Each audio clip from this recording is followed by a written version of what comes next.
developing and testing this technology, I guess like any new technology, is a series of incremental steps.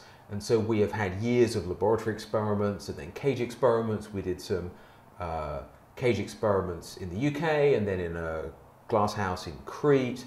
And now the next step is the sort of first transition to the field, which is what this Spain trial is. So it's the first transition to the field. But it's a very small experiment in some trees with nets over them to avoid our little experiment being swamped by wildflies flying in.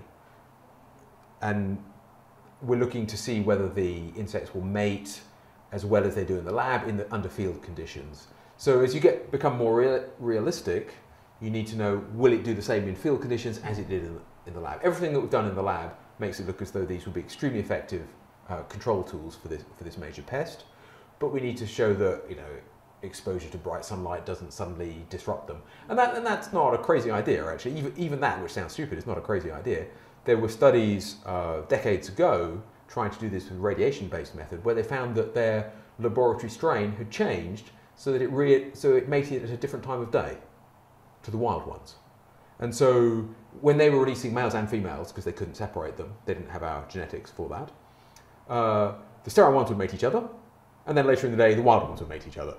And then so it didn't work as a control method. So even something as simple as that, you know, these are not issues of safety, but there certainly are issues of effectiveness.